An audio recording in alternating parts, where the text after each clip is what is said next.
2 ദിവസം മുമ്പെയാണ് നമ്മളൊരു വാർത്ത കേട്ടത്. ബീഹാറിൽ ഒരു കച്ചവടം കഴിഞ്ഞ് വരുന്ന ഒരു ചെറുപ്പക്കാരൻ 10, 30 വയസ്സുള്ള ഒരു ചെറുപ്പക്കാരനെ ഒരു സംഘം തടഞ്ഞു നിർത്തിയിട്ട് അവൻ്റെ കയ്യിലുള്ള രൂപ 8,000 കവർന്നെടുക്കുകയും അതുപോലെ തന്നെ ആഹ്, അവൻ്റെ പാൻസ് അഴിച്ചുകൊണ്ട് അവൻ്റെ മതം നിർണ്ണയിക്കുകയും എല്ലുകളൊക്കെ പൊട്ടിച്ച് നഖമൊക്കെ ഊരിയെടുത്ത് കുറച്ച് ദിവസങ്ങൾ കഴിഞ്ഞിട്ട് ഹോസ്പിറ്റലിൽ നിന്ന് അവൻ മരിക്കുകയാ ചെയ്യുന്നത്.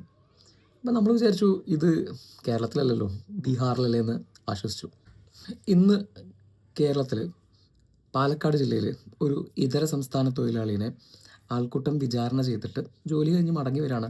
മെയിൻ റോഡിലൂടെ മടങ്ങി വരുന്ന പയ്യനെ ആളുകൾ എന്ത് ചെയ്തു, ആ, തല്ലിച്ചതച്ച് കൊന്നു കളഞ്ഞു അവനെ. അപ്പോഴും നമ്മൾ വിചാരിക്കുന്നത് അത് ഇതര സംസ്ഥാന തൊഴിലാളിയല്ലേ. ഇതൊരു വൈറസാണ്. ഈ വൈറസ് ശരീരത്തിനല്ലേ ബാധിക്കുന്നത്, മറിച്ച് നമ്മുടെ മനസ്സിനെയാണ് ബാധിക്കുന്നത്. നമ്മൾ ഭയങ്കരമായിട്ട് സുപ്പീരിയോറിറ്റി കോംപ്ലക്സ് ഉണ്ട് നമുക്ക്. ജാതിയുടെ പേരിൽ, മതത്തിൻ്റെ പേരിൽ, അതുപോലെ ജന്മസ്ഥലത്തിൻ്റെ പേരിൽ, നിറത്തിൻ്റെ പേരിലൊക്കെ നമ്മളാണ് കുറച്ചുകൂടെ സുപ്പീരിയർ മറ്റുള്ളവരെക്കാളും എന്നൊരു ബോധം നമ്മുടെ ഉള്ളിലുണ്ട്. നമ്മൾ പതിയെ മനുഷ്യരെ കാണാതെയാവും. നമ്മൾ കൊലപാതകങ്ങളെ ന്യായീകരിക്കാൻ തുടങ്ങും. ആൾക്കൂട്ട ഹിംസ അല്ലെങ്കിൽ മോബ് വയലൻസ് എന്ന് പറഞ്ഞാൽ അത് ഓൾ ഓഫ് എ സഡൻ പെട്ടെന്ന് പൊട്ടിപ്പുറപ്പെടുന്ന ഒരു സംഭവമല്ല. അത് ക്രമേണ നമ്മളിലേക്ക് ഇറങ്ങി വരുന്നതാണ്. അത് ആദ്യം ഒരു തമാശയിലൂടെ ആയിരിക്കാം, പതിയെ അത് സ്റ്റീരിയോ ടൈപ്പുകളായിട്ടും അതുപോലെ തന്നെ നമ്മുടെ വെറുപ്പിലൂടെയും ഇതൊന്നും ഒരിക്കലും നമ്മളെ ബാധിക്കില്ല എന്ന തോന്നലുകളിലൊക്കെ അവസാനത്തിലാണ് ഇതുണ്ടാവുന്നത്.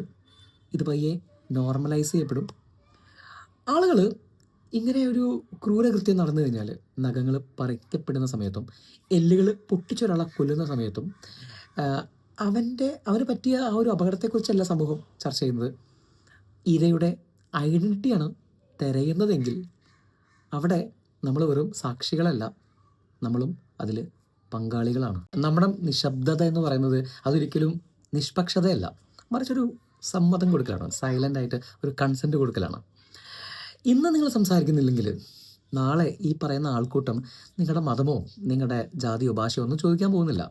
നിങ്ങളിവിടെ ജീവിക്കാൻ അർഹനാണോ അല്ലയോ എന്ന് അവരാണ് തീരുമാനിക്കുക. ഒരു സമൂഹം വിലയിരുത്തപ്പെടുന്നത് അവരവരുടെ കൾച്ചറിനെ ഭയങ്കരമായിട്ട് സെലിബ്രേറ്റ് ചെയ്യുന്ന സമയത്തല്ല, മറിച്ച് അതിലെ ദുർബലരെ അവരെങ്ങനെ പ്രൊട്ടക്റ്റ് ചെയ്യുന്നു എന്നത് നോക്കിയിട്ടാണ് സമൂഹം വിലയിരുത്തപ്പെടുന്നത്. So speak, question and resist hate. വെറുപ്പിനെ പ്രതിരോധിക്കുക.